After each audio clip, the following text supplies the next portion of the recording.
안녕하세요. 기태쌤입니다. 네, 오늘 원래 이제 예정대로라면은 마지막이었어야 할 강의입니다. 10번째 강의죠. 그래서 이제 10번째 강의를 맞이해서 좀 이상한데 이제 여러분들한테 이제 공지를 이제 한 가지 해드리겠습니다. 아마 여러분들이 가장 궁금해할 시험에 관련된 이제 공지가 될 텐데, 일단 중간고사가 이제 뭐 확실히 본다 안 본다 이거는 좀 지금 현재로서는 확답을 드릴 수는 없어요. 뭐 어떻게 변할지 모릅니다. 좀 시국이. 제가 지금부터 말하는 거는 이제 중간고사를 본다는 가정 하에 말씀드리는 겁니다. 만약에 이제 중간고사를 치르게 되면요, 시험 범위는 오늘 이제 제가 수업하는 내용까지입니다. 그러니까 10강까지의 내용이 시험 범위고요. 그러니까 교과서 페이지로는 제가 자막으로 띄워드릴게요. 지금 갑자기 생각이 안 나니까요. 그리고 어떤 내용들이 출제되냐, 뭐 그런 질문들이 많이 있어요. 예를 들어서 수업 시간에 제가 뭐 교과서에 없는 내용도 가끔 얘기를 합니다. 많지는 않지만 그런 거 제가 나온다 그랬어요? 안 나온다 그랬어요? 네, 안 나옵니다. 그것은 제가 여러분들 이해를 돕기 위해서 이제 맥락적으로 이제 덧붙이는 내용이지 그 시험 문제에 출제하기 위한 용도는 아니에요. 자, 그리고 이런 질문도 있을 수 있습니다. 수업 시간에 제가 언급을 안 했는데 교과서에 이런 내용이 있어요. 뭐 그런 내용이 많지는 않겠지만 있을 수 있어요. 그런 내용 나올까요? 안 나올까요? 나올 수 있습니다. 네, 나올 수 있어요. 기본적으로 이제 우리는 시험 범위가 교과서이기 때문에 제가 강조하지 않았더라도 그게 출제될 가능성은 있습니다. 물론 이제 가능성이 높지는 않다라고 말씀을 드릴 수 있어요. 중요한 내용은 아니니까. 하지만 나온다라는 거. 그러니까 공부하실 때는 교과서를 꼭 꼼꼼히 보셔야 합니다. 아시겠죠? 그 밖에 또 다른 이제 질문이 있으면은 얼마든지 질문을 하세요. 보통 이제 질문하라 그러면 이제 시험과 관련된 질문을 제일 많이 하시더라고요. 그래서 질문을 하시면 될 것 같습니다. 그러면 이제 오늘 마지막 강의를 향해 가보겠습니다.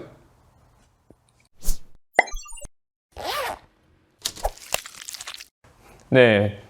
저번 시간에 이제 붕당 정치의 전개 과정, 그래서 숙종 때의 변질된 모습, 그 다음에 영조, 정조 시기에 그런 붕당의 대립의 폐해를 해결하기 위한 어떤 탕평책, 여기까지 저희가 이제 공부를 했습니다. 그래서 말미에 제가 예고를 했듯이 이 탕평 정치의 그 다음에 등장하는 이 세도 정치, 이게 이제 오늘 공부할 내용의 핵심이 되겠습니다.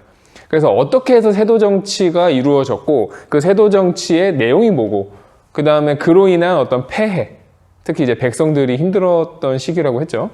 그리고 더불어서 이제 당시에 이제 조선의 어떤 세금 제도까지 살펴보면 이제 오늘 공부할 내용은 이제 마무리될 것 같습니다. 자, 그럼 일단 세도 정치가 뭔지부터 설명을 하겠습니다. 세도 정치는 시기적으로 봤을 때 이제 정조가 죽고 난 이후, 그러니까 대략 이제 정조가 죽은 게 이거 함부로 고마워하면 안 되지만 1800년에 이제 죽게 됐어요. 그래가지고 우리가 외우기가 좀 편한데 1800년부터 이제 고종이 즉위하게 되는 1863년, 그러니까 대략 60여 년의 기간을 우리가 보통 세도 정치 기간이라고 합니다. 그러니까 왕으로는 순조, 헌종, 철종 이렇게 돼요. 근데 이 세도 정치라는 거는 제가 저번 시간에 잠깐 언급했듯이 어떻게 나타나게 되냐. 자, 일단 영조, 정조 시기에 강력한 왕권을 바탕으로 붕당을 억제한다고 했어요. 그래서 이 강력한 왕권이 영조, 정조가 되기 때문에 잘 컨트롤이 됐던 건데, 만약에 너무 나이가 어린 왕이라든지 좀 능력이 부족한 왕이 되면은 이제 그 권력이 어떤 식으로 된다? 점점점 왕실의 외척 가문에게 흡수가 되는 현상이 나타나요. 자, 무슨 얘기냐면은 실제로 이제 정조 사후에 왕이 된 순조가 나이가 매우 어렸어요. 그래서 정조가 실제로 자기가 좀 믿었던 신하한테 자기의 아들을 맡기게 돼요. 그래서 김조순이라는 사람의 딸과 이 정조의 아들이어도 순조가 결혼을 합니다. 그러니까 순조의 장인어른이 김조순인 거예요. 근데 이 김조순이 중심이 돼가지고 이 안동 김씨 가문이 권력을 잡게 되는 게 이 세도 정치의 어떤 시작입니다. 그러니까 뭐 기록에는 김조순 자체는 그렇게 부정이 많지 않았다, 뭐 이런 얘기가 있기는 하지만 어쨌든 왕실의 외척으로서 권력을 막 휘두르고 관직을 이제 그 가문이 이제 독점하다시피 했던 그런 관례가 결국에는 이제 헌종 때에도 철종 때에도 이어지면서 60여 년간 이런 형태의 정치가 지속이 되었다라는 겁니다. 이런 걸 이제 세도 정치라고 해요. 그러니까 이 세도 정치계의 왕이라는 건 어떻습니까? 거의 허수아비나 다름없어요. 왕이 뭔가 좀 주도적으로 할 수 있는 그런 분위기가 아니었습니다. 자, 그런데 이런 세도 정치가 어떤 식으로 이루어졌냐면은, 자, 비변사와 오군영을 장악했다 이렇게 돼 있어요. 아직 우리가 안 배운 거죠. 사실은 이제 필기상으로는 제가 이거를 앞쪽으로 배치를 했었는데, 이제 그거는 교과서 순서를 제가 따른 거고요. 수업을 하기 위해서 제가 약간 재구성을 한 겁니다. 설명을 지금 해드릴게요. 비변사는 무슨 뜻이냐면은 준비하다, 변방 이런 뜻입니다. 그래서 변방의 문제를 대비한다 이런 뜻이에요. 그러니까 전쟁과 관련된 기구입니다. 그래서 이 비변사는 사실은 변방을 대비하기 위해서 임시로 만들어진 기구예요. 그런데 생각보다 이제 전쟁이 길어졌죠. 그러면서 비변사에서 모여가지고 회의하는 어떤 횟수라든지 그러다 보니까 거기서 모여서 회의하는 내용까지도 점점 더 이제 확장이 돼요. 그러다 보니까 결국에는 이 비변사가 그냥 조선의 가장 핵심적인 기구로 성장하게 됩니다. 자, 그러면 이제 우리가 배웠던 조선 전기의 의정부라든지 육조라든지 이런 것들은 사실상 이제 이름은 있지만 제대로 굴러가지 않는, 그러니까 모든 것이 비변사를 통해서 굴러가는 그런 형태가 임진왜란 이후에 나타났다고 보시면 돼요. 그런데 잠시만.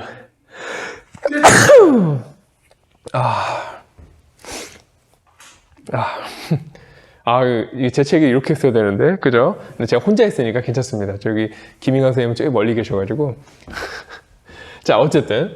그래서 그게 비변사인데, 이 세도정치 시기에는 그 소수 가문이 이 비변사의 고위관직을 다 독차지해요. 그러니까 국가의 중대사를 논의하는 기구에 일부 가문들이 자기들이 원하는 방식으로 끌고 간다는 겁니다.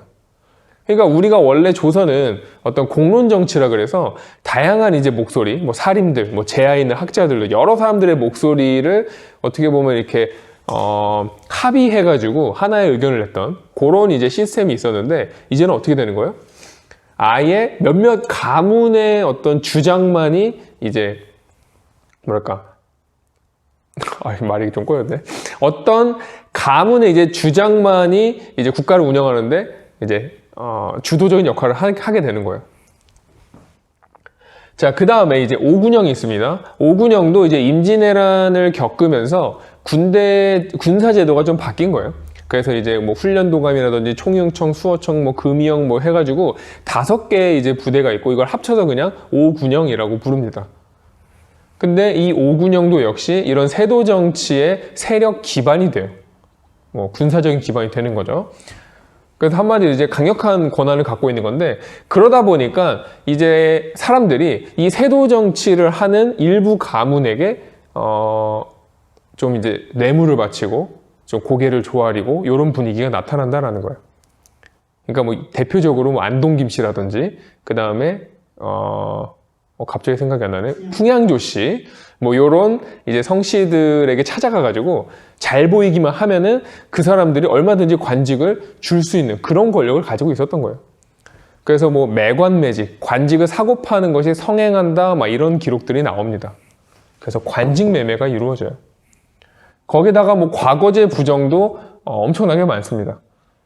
과거 시험 보러 가가지고 대리 시험을 치기도 하고 답안지를 바꾸기도 하고 여러 가지 방법으로 부정을 일으키는데, 그러다 보니까 이제 제대로 된 사람들이 관직에 오르는 그런 분위기가 아니었던 거죠. 그러니까 뭔가 좀 망조의 분위기가 나오지 않습니까? 자, 그런데 문제는 이런 식으로 관직에 오른 사람들, 관직에 오르면 딱 끝, 이게 아니죠. 자, 예를 들어 봅시다. 누군가가 5만 냥을 내고 지방에 사또 자리를 샀어요. 그럼 그 사람은 이제 5만 냥을 내고 사또 자리를 샀으니까 제일 먼저 뭘 할까요, 그 사람? 원래 좀 이런 거 많이 해본 사람들이 생각을 좀 빨리 하는데, 5만 냥을 먼저 채워야겠죠. 내가 5만 냥을 좀 지출했잖아요. 5만 냥 먼저 채워야 되는 거야. 그러니까 백성들한테 그거를 좀 이렇게 뜯기 시작해요. 근데 이제 거기서 끝나는 게 아니죠. 이 사람 뭘 해야 돼, 사실은?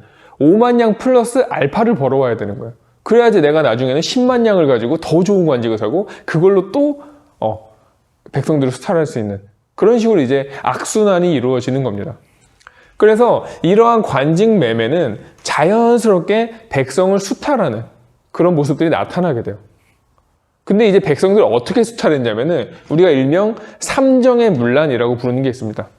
요거는 기억하세요. 삼정의 문란. 세 개의 세금 제도를 가지고, 세 개의 제도를 가지고 장난질을 쳤다. 뭐 이렇게 이해하시면 돼요. 그 세 가지가 뭐냐면은 전세와 군포와 환곡입니다. 자, 전세는 제가 설명 안 해도 알아들으셔야 돼요. 전세가 뭡니까? 땅을 가지고 있는 사람이 수확량의 일부분을 갖다 바치는 거예요. 기억나요? 제가 옛날에 막 노급 설명할 때 이거 설명한 적 있는데, 그게 전세입니다. 그 다음에 군포는 뭐냐면은, 자, 성인 남자, 그러니까 조선시대 기준으로 하면은 16세에서 60세 사이의 양인 남성은 이제 군대를 가야 돼요. 근데 이제 농사 짓고 뭐하고 하느라 군대를 가기 힘드니까 조선에서는 이제 어떤 식으로 하냐면은 그 옷감을 일정 양을 바치게 되면은 그 사람의 그 해의 군역을 면제해줘요. 그걸 이제 군포라 그래요. 군대를 가는 대신에 있는 포다, 이렇게 이해하시면 됩니다. 근데 그 군포를 이제 가지고 또 장난질을 친다는 거예요. 그 다음 마지막으로 환곡인데, 환곡은 곡식을 뭐 꿔주는 그런 제도입니다. 근데 이 곡식을 꿔주는 제도를 가지고 또 장난질을 친다는 거예요. 그래서 요 세 가지를 가지고 우리가 삼정의 문란이다. 그리고 요것 때문에 백성들이 너무나도 힘들어했다라는 겁니다. 자, 그럼 여기서 농민봉기로 가기 전에 잠시 이 삼정의 문란과 관련해가지고 어떤 조선의 세금 제도를 한번 제가 설명을 해드리고 갈게요. 그러니까 제 필기 위에 있었던 뭐 대동법, 영정법, 균역법, 요거에 대한 내용입니다. 교과서도 살짝 앞으로 이동을 할게요. 자, 못 보던 필기가 생겼죠. 이제 수치제도를 이제 잠깐 이제 보고 갈 텐데, 원래 수치제도는 조선 전기의 수치제도, 그런 다음에 이제 양난을 겪으면서 이제 그게 제대로 안 돌아가니까 새롭게 이제 개편한 수치제도. 근데 그럼에도 불구하고 그걸로 이제 여러 가지 또 폐해가 생깁니다. 세도 정치의 어떤 폐해, 이렇게까지 이제 공부를 하는데, 일단 조선 전기는 저희가 이제 넘어가고 조선 후기의 제도와 세도 정치에 어떤 폐해가 일어났나, 요거를 중점으로 보겠습니다. 자, 기본적으로 이제 세금 제도는 세 가지가 있어요. 조세, 공납, 역, 이렇게 세 가지입니다. 조세는 이제 토지를 기준으로 해가지고 수확량의 일부를 내는 거, 그리고 전세라고도 하고, 예전에 제가 뭐 노급 설명할 때 한번 한 적이 있어요. 그 다음에 공납은 이제 특산물을 이제 내는 건데, 보통은 이제 집집마다 가호 단위로 이렇게 냈던 세금입니다. 그러니까 이제 돈이 많은 사람이든 적은 사람이든 똑같은 이제 양을 내는, 어떻게 보면 약간은 좀 불합리한 그런 제도예요. 그 다음에 세 번째 이제 역은 이제 힘쓰는 거죠, 힘쓰는 거. 그래서 뭐 가장 대표적인 게 군역입니다. 군대에 가는 그런 거. 그래서 양인 남성에게 이제 해당하는 거죠. 근데 이제 그게 양난을 거치면서 백성들이 감당하기가 힘들어져요. 왜냐면 토지는 황폐화되고 인구는 감소되고 여러모로 이제 나라가 이제 혼란스러운 상황에서 기존의 이제 세금 제도가 너무 부담이 됐어요, 백성들에게. 그래서 이제 하나씩 이제 바뀌기 시작해요, 이 세금 제도가. 그걸 보겠습니다. 자, 일단은 이제 대동법이에요. 대동법은 좀 시험에 잘 나오는 그런 제도예요. 이거 흰색이다. 잠시만요. 사실 뭐 여러분들 흰색에 노란색 별로 구분 안 가죠? 제 눈엔 구분이 가서. 자, 대동법인데 좀 시험에 많이 나와요. 그래서 조금 더 눈여겨보시면 좋은데, 자, 아까 제가 얘기했듯이 원래는 집집마다를 기준으로 해서 그 지역의 특산물을 내는 거예요. 그래서 이게 백성들한테 어떻게 보면 가장 좀 부담이 되는 세금이었고, 특히나 이제 뒤로 가면 갈수록 지역마다 특산물도 막 바뀌기 때문에 이게 납부하는 게 이제 좀 쉬운 일이 아니었어요. 그래서 이제 그거를 이제 좀 바꾼 내용이 뭐냐면, 특산물을 직접 내는 게 아니라 돈으로 내는 겁니다, 돈으로. 그러면 나라에서 그 특산물 직접 사겠다, 이렇게 된 거예요. 이건 이제 뭐 시장도 발달하고 했으니까 굳이 너네가 뭐 직접 뭐 꽃게 바치고 사과 바치고 할 필요 없어, 내가 사면 돼, 뭐 이런 거라고 보시면 돼요. 그리고 그 기준도 집집마다가 아니라 토지 결수를 기준으로, 그러니까 토지를 기준으로 합니다. 토지를 기준. 그러니까 예전 같으면은 제가 내는 세금과 뭐 이재용 씨가 내는 세금이 똑같은 거예요. 너무 억울하지 않겠습니까? 그런데 이제는 가진 재산만큼 내는 거죠. 그럼 저는 이제 쥐꼬리만 내도 상관없는 거예요. 좋겠죠? 그래서 조금 더 백성들 입장에서 합리적으로 바뀌었다, 이렇게 보시면 됩니다. 이런 정도로만 이해하셔도 돼요. 사실 대동법 내용이 더 많지만 우리 교과서는 이 정도만 소개하고 있습니다. 자, 그 다음에 이제 영정법인데, 영정법은 영원히 고정한다 이런 뜻이에요. 무슨 얘기냐? 원래는 우리가 조선 전기에는 뭐 풍흉에 따라서, 그 다음에 토지의 어떤 좋고 나쁨에 따라서 해마다 내는 세금이 조금씩 달랐어요. 그런데 역시나 이제 양난을 겪고 난 이후에 토지가 너무 황폐해지면서 그렇게까지 세금을 내기가 힘들어진 거예요. 그러다 보니까 국가에서는 역시 부담을 줄여주고자 토지 1결당 4에서 6두로 아예 고정을 시켜버려요. 그러니까 풍흉, 비옥도 안 따지고 그냥 무조건 요것만 내 이렇게 된 거예요. 근데 이게 어느 정도의 양이냐면은 전기에 비해서 상당히 줄어든 거예요. 가장 낮은 세율을 적용한 거라고 보시면 됩니다. 그래서 역시나 백성들 부담을 줄여주기 위한 거였다. 이렇게 이해하시면 돼요. 근데 이제 뭐 선생님 뭐 아까도 결수라 그러고 1결 이거 뭐예요? 이렇게 물어볼 수 있는데 이거 하다 보면 또 시간 많이 갑니다. 그래서 개인적으로 질문을 해주세요. 간단히 얘기하면은 이제 수확량이 어느 300도 정도 이거 얘기하면 안 되겠다. 이거 그냥 컷. 이거 언제 또 다 설명해. 자, 어쨌든 그 다음에 이제 균역법인데, 균역법은 역할을 균등하게 한다라는 겁니다. 그래서 이제 군대를 가는 대신에 조선에서는 이제 옷감을 내요. 이제 군포라고 합니다. 그 옷감을 내면은 이제 나는 그 해에는 군대가 면제가 되는 거예요. 자, 그러면은 이 군포를 내는 대상은 당연히 16세에서 60세의 양인 남성으로 한정되어 있었겠죠. 근데 이제 그러다 보니까 나중에 조선 후기로 가면서 그 납부하는 계층의 부담이 너무 커져요. 안 내는 사람들이 되게 많아지거든요. 그래서 이제 국가에서는 그 사람들 부담을 줄여주자. 그래서 1년에 2개씩 내던 거를 하나로 줄여줍시다. 그리고 그동안 면제됐던 계층들에게 다른 방식으로 세금을 부여해요. 그러니까 이제 역할이 균등해진 거죠. 그래서 이런 식으로 어쨌든 의도는 뭐다? 백성들의 좀 부담을 줄여주자라는 겁니다. 그래서 이제 각각 대동법은 이제 광해군 때 이제 실시가 돼서 이제 교과서에도 나옵니다만은 전국적으로 시행되는데 약 100년이 걸려요. 그리고 영정법의 경우에는 인조였나요? 네, 인조입니다. 자, 순간 헷갈렸어요. 그 다음에 균역법은 우리가 저번 시간에 잠깐 언급했듯이 영조가 이제 시행한 제도입니다. 자, 그런데 이제 문제는 이렇게 좋은 의도로 제도를 만들었음에도 불구하고 역시나 부작용이 생기더라라는 거예요. 그래서 그 부작용에 대해서 이제 제가 설명을 해드리겠습니다. 이제 여기에 필기가 생길 겁니다. 짠! 필기가 새로 생겼습니다. 보시면은 이제 영정법과 균역법에서 일단 문제가 생겨요. 자, 일단 영정법의 문제는 뭐였냐면은 우리가 지금 토지 1결당 4, 6두로 많이 축소를 해준 겁니다. 그런데 한마디로 배보다 배꼽이 더 커졌다. 이렇게 보시면 돼요. 그러니까 법적으로 정해놓은 세금보다 지방간들이 막 덕지덕지 붙여놓은 부가세들이 너무나도 많아져가지고 실질적으로는 백성들한테 너무 큰 부담이 되었다는 거예요. 이 정도만 내면 좀 부담이 적었을 텐데 이거보다 더 많은 게 부가세로 붙어버리더라라는 겁니다. 그게 이제 우리가 전세의 폐해, 그래서 뭐 전정의 문란이다 이런 식으로 표현을 해요. 그 3정 중에 하나가 되는 겁니다. 그 다음에 이제 균역법 같은 경우에는 이제 포를 내는데 누구한테 걷냐면은 죽은 사람과 아이한테 거두게 돼요. 그래서 그걸 우리가 이제 용어로 뭐라고 하냐면은 백골징포, 그러니까 해골한테 포를 징수한다 이거. 이미 죽은 사람인데 관리가 와가지고 여기 군적에 올라 있는데 내야지 이렇게 된다는 거예요. 그 다음에 황구첨정, 황구 이제 입이 뭐 누렇다 이런 건데 아기를 의미해요. 그래서 아기한테도 세금이 이제 나오더라라는 겁니다. 정에 첨가됐다 이런 내용이에요. 그래서 우리 집안에는 나하고 2살짜리 아기랑 돌아가신 아버지가 계시는데 너네는 3명치 세금을 내야 돼 이렇게 온다라는 거예요. 이게 군정의 폐해입니다.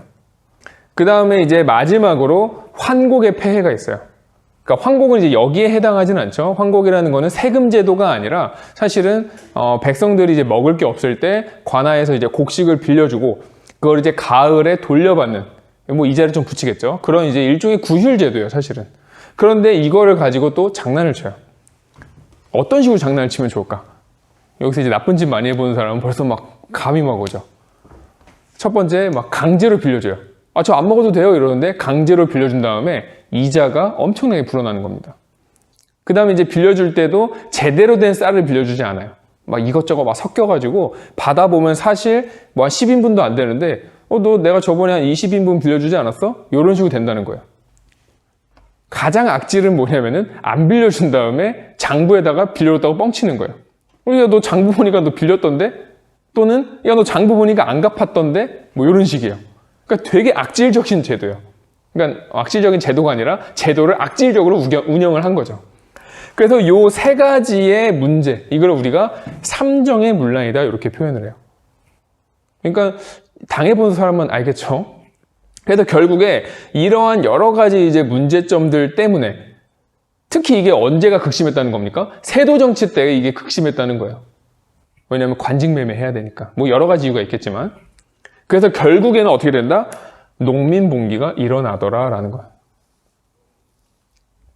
자, 우리가 이제 농민봉기와 관련해가지고 두 번을 배웠어요. 첫 번째는 이제 신라 하대, 두 번째가 무신정권, 세 번째가 이제 이 세도정치인데 기본적으로 이 농민봉기는 역사에서 되게 중요해요. 왜 중요하냐면은 사실 이렇게 하층민들이 들고 일어난다는 게 생각보다 쉽지가 않습니다. 생각을 해보세요. 여러분들 학교 다니면서 어느 날 친구들하고 규합해가지고 야, 우리 오늘 진짜 한번 담임선생님한테 덤비자. 이런 일이 과연 몇 번이나 일어날 수 있을까요? 거의 안 일어나요. 사실은. 그 체제에 결국에 순응하고 에이 뭐 해봤자 뭐가 변하겠어 이런 식으로 포기를 해버리기 때문에. 그럼에도 불구하고 일어났다. 이거는 대형 사고인 겁니다. 여러 가지 요인이 있어요. 첫 번째는 이제 어떤 시대가 바뀌어가면서 새로운 계층들이 막 생겨나는데 그 계층을 사회 시스템이 흡수하지 못했을 때 그 사람들의 불만이 터져나오게 돼요. 전형적인 게 이제 프랑스 혁명이죠. 여러분들 배우셨나요? 막 그 상공업으로 부를 축적한 부르주아 계층들이 결국에 이제 프랑스 혁명을 일으키지 않습니까? 그 다음에 또 하나는 의식이 성장해야 돼요. 그러니까 내가 이게 아닌데? 이렇게 되면 안 되는 건데? 라는 생각이 들어야 된다는 거예요. 여러분들 학교 다니면서 선생님이 저렇게 얘기하는 건 문제가 있는데? 라는 생각이 일단 들어야 된다는 거예요. 의식이 성장해야 돼요. 그래서 이 농민봉기의 요인은 여러 가지가 있습니다. 그래서 의식 성장, 그 다음에 상품화폐 경제 발달, 새로운 시대로 가고 있는 거죠. 새로운 계층이 생겨나고. 그 다음에 이제 결정적으로 삼정의 분란. 그러니까 결국 농민봉기가 일어나려면 가장 중요한 거 역시 뭐다? 진짜 살기 힘들어야 돼요. 내가 나가서 개기다가 죽나 아니면 여기서 그냥 뭐 꼬박꼬박 쟤네가 하라는 대로 하다가 죽나 똑같다는 생각이 들 때 결국 일어나는 거예요. 그만큼 살기 힘들기도 했다. 이런 여러 가지 요인이 복합적으로 나타나서 농민봉기가 일어나게 됩니다. 그래서 이제 우리가 이 농민봉기를 이제 대표적인 거 두 가지를 이제 공부하게 될 텐데 교과서로는 이제 조금 이제 뒤로 가셔야 돼요. 페이지가 기억 안 나서 역시나 자막으로 띄워드리겠습니다. 자, 세도정치기의 가장 대표적인 두 가지 이제 봉기에 대해서 한번 공부를 하겠습니다. 여기는 이제 두 가지 봉기의 어떤 특징을 조금 이제 구분해서 공부하시면 좋을 것 같아요. 근데 뭐 비슷한 면도 많으니까 참고해서 공부를 하시면 됩니다. 일단 첫 번째 홍경래의 난입니다. 1811년. 그러니까 세도정치가 막 이제 시작했던 그 무렵에 이제 일어난 봉기인데 배경은 뭐였냐면은 물론 이제 여러 가지 농민들의 힘든 것도 있었겠습니다만은 특이하게도 평안도 지역에 대한 어떤 차별 요것이 핵심이었어요. 그러니까 무슨 얘기냐면은 이상하게 유독 이 평안도 지역 사람들에 대해서 차별하는 그런 어떤 분위기가 있었어요. 그래서 실제로 뭐 과거 시험을 치른다. 그러면 내가 아무리 답안지를 잘 써도 출신 지역이 평안도 이렇게 돼버리면은 이 사람이 과거에 급제할 확률이 급격히 줄어들더라라는 거예요. 그러니까 이제 그게 워낙에 심했으니까 합리적 의심까지 갔던 거죠. 아, 평안도라서 떨어졌구나 이렇게 된 거예요. 거기다가 실제로 사람들이 평안도 사람이라 그러면은 신분제가 있음에도 불구하고 노비도 막 무시를 해요. 옆에 이제 그 사료를 보시면은 거기에 이제 자세히 나와 있는데 뭐라고 되어 있냐면 노비까지 아유 저거 평안도 놈이네 이랬다는 거예요. 그러니까 생각을 해보세요. 홍경래가 아마 과거 시험 보러 갔겠죠. 그래가지고 이제 뭐 국밥집에 갔을 거예요. 그래서 이제 주모한테 날래 가져오라우 이렇게 얘기를 하면은 갑자기 옆에서 야 저거 이거 평안도 놈 아니야 저거 평안도 놈이 여기를 왜 왔어? 막 이렇게 한다는 거예요. 그럼 홍경래 입장에서 얼마나 열받습니까? 그런데 시험 봤는데 막 또 떨어져. 자기 답안지 엄청 잘 썼는데 떨어졌어요. 그러니까 결국 홍경래가 야 이거 나는 안 되겠다. 내가 이놈의 세상 바꿔버리라. 이런 생각을 하게 되더라라는 겁니다. 그래서 그게 이제 하나였고, 두 번째는 어떤 과도한 수탈이 있었어요. 그러니까 이제 평안도 지역은 어쨌든 나름 되게 발전된 동네예요. 왜냐면은 청나라하고 이제 가장 가까운 동네였기 때문에 어떻게 보면 청나라에 갈 때 관문인 동네고, 그러다 보니까 청나라 문물을 가장 빠르게 받아들인 동네 중에 하나입니다. 그래서 상공업도 되게 많이 발달을 했고요. 그런데 또 그렇기 때문에 청나라로 가는 어떤 연행사의 비용을 막 평안도에서 막 다 막 수탈해가지고 지불하기도 했어요. 그러니까 평안도 사람들이 왜 우리만 이렇게 세금을 더 많이 내지? 이런 거에 대한 불만도 있었던 겁니다. 그런 여러 가지가 이제 복합적으로 섞여가지고 결국에 이 홍경래가 평안도 지역에서 이제 가산이라는 곳에서 봉기를 하게 돼요. 근데 이게 어느 정도의 봉기였냐면은 뭐 다른 뭐 우리가 일반적인 봉기와 다르게 10년 동안 준비를 했어요. 홍경래가. 그냥 우발적으로 일어나는 게 아니죠. 그래서 진짜 주변에 불만이 많았던 다양한 계층들을 이제 끌어와가지고 이제 봉기를 하게 된 겁니다. 아까 제가 얘기했듯이 지금 시대가 바뀌면서 새로운 계층들이 막 생겼어요. 뭐 몰락 양반이라든지 뭐 상공업을 통해 돈을 많이 번 사람들이라든지. 근데 이런 사람들이 실제로 이제 자기가 대접을 못 받으니까 이런 방식으로 세상을 바꿔보려고 홍경래에게 많이 지원을 했던 겁니다. 그래서 뭐 아래로는 뭐 노비부터 위로는 몰락 양반까지 다양하게 지금 참여를 해요.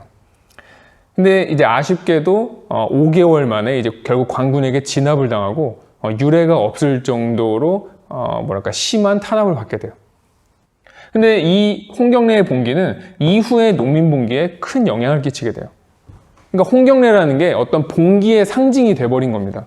그래서 실제로는 홍경래가 이 당시에 죽었음에도 불구하고 그 이후에도 많은 이제 억압받는 사람들 사이에서는 홍경래가 아직도 살아있다. 홍경래가 조만간 다른 동네에서 또 봉기를 한다. 이런 이제 이야기들이 계속해서 이어졌다라는 거예요. 그러니까 어떻게 보면은 이런 봉기의 어떤 움직임이 계속해서 잠재적으로 동네마다 이렇게 계속 유지가 되고 있었다라는 겁니다. 홍경래의 영향이죠. 자, 그 다음에 이제 임술 농민 봉기입니다. 임술년에 일어난 농민 봉기인데 1862년, 그러니까 거의 이제 끝자락이에요. 세도정치의 끝자락에 일어난 거고, 배경은 역시 삼정의 문란으로 인한 폐해 때문입니다. 그러니까 아까 제가 얘기했죠. 진짜 살기 힘들면 결국 들고 일어난다고. 이게 진짜 살기 힘든 시기까지 온 거예요. 그러니까 62년이면 거의 끝자락 아닙니까? 진짜 마지막까지 온 겁니다, 지금. 그래서 어디서 이제 터지기 시작하냐면은 진주라는 지역에서 시작을 해요. 그러니까 아까 홍경래는 되게 북쪽이었는데 이번에는 거의 남쪽이죠. 그래서 진주에서 이제 어떤 백낙신이라는 탐관오리의 어떤 수탈에 못 견딘 사람들이 결국 들고 일어나게 돼요. 근데 이 임술농민봉기의 파급력은 어마어마했어요.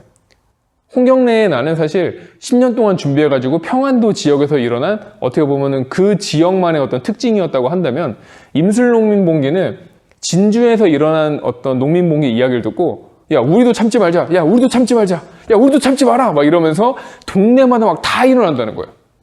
그러니까 완전히 이제 대유행을 하는 겁니다. 대유행. 야, 우리도 다 또 쳐부수자. 막 이러면서. 그래서 결과적으로 전국적으로 확산됐다라는 거예요. 요게 홍경래의 난과의 차이점이죠. 그러니까 홍경래는 영향은 끼쳤을지언정 홍경래의 봉기 자체가 막 다른 지역까지 막 다 퍼지고 막 이런 건 아니에요. 근데 이거는 진주에서 시작해가지고 저 동네에서도 일어나고 이 동네에서도 일어나고, 심하게는 뭐 함흥에서도 일어나고, 밑으로는 뭐 제주도에서도 막 일어나고, 이런 식으로 어마어마하게 번지게 돼요. 그러니까 이제 정부에서도 간단히 이게 뭐 한 동네 진압한다고 끝나는 문제가 아닌 겁니다. 그러니까 어떤 해결책이 필요했어요. 그래서 이제 나름 뭐 암행어사를 파견해가지고 그런 수탈하는 관리들을 뭐 잡아내려고도 노력을 하고, 그 다음에 안핵사라 그래서 좀 이렇게 백성들의 이야기도 좀 들어주고 어루만져주는 그런 역할을 하는 관리인데, 뭐 이런 안핵사도 파견해보고, 그 다음에 이제 궁극적으로는 삼정의 어떤 폐해를 교정하기 위한 기구도 설치해요. 삼정 이정청이라 그래서. 근데 사실상 제대로 어떤 뭐 제도 개선이 되지 않았기 때문에 결국에는 근본적인 해결이 되지는 않았다라는 겁니다. 그래서 결국에 이제 임술농민봉기 이후, 그러니까 63년에 고종이 왕위에 오르면서 이제 나중에 배우게 되겠지만, 흥선대원군이 결국 요 삼정의 문란과 관련해서 뭐 새로운 또 제도를 제안하기도 해요. 그래서 우리가 오늘 이렇게 지금 홍경래의 난과 임술농민봉기 이렇게 이제 공부를 하신 겁니다. 지도랑 같이 확인하시면 좋아요. 옆에 이제 사료도 좀 읽어보시고요. 자, 그래서 오늘 이제 우리가 세도정치기에 대해서 공부를 했는데, 조금 이제 교과서 순서랑 다르게 이제 제가 좀 수업을 해서 헷갈리실 수도 있을 것 같아요. 그리고 제가 이제 기존에 올렸던 필기하고 조금 이제 다른 부분도 살짝 있어요, 사실은. 근데 이제 필기를 굳이 바꾸실 필요는 없습니다. 왜냐면 결국에 제가 교과서 순서에 맞춰서 쓴 필기이기 때문에 그대로 하셔도 돼요. 근데 어쨌든 강의의 순서와 다르게 헷갈리실 수 있으니까 반드시 뭐 해야 된다? 네, 복습을 하셔야 됩니다. 복습 꼭 하셔야 돼요. 자, 그럼 오늘 배운 거 제가 살짝 다시 요약을 하면은 결국에 우리가 저번 시간에 영종조 시대, 그러니까 어떻게 보면 조선의 르네상스라고 부를 정도로 좀 잘 굴러갔던 시대였음에도 불구하고 그 다음 시대가 오히려 조선 최대의 암흑기였던 거죠. 그래서 외척 가문이 권력을 독점하고 그로 인해서 매관매직이 생기고 백성들은 수탈당하고 결국에 못 살겠다. 그러면서 들고 일어나고 이런 흐름인 겁니다.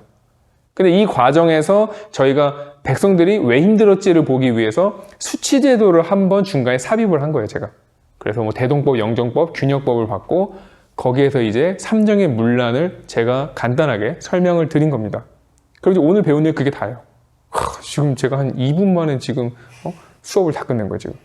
그래서 이제 그 정도로 그 정도의 흐름을 잡으시면 될 것 같습니다.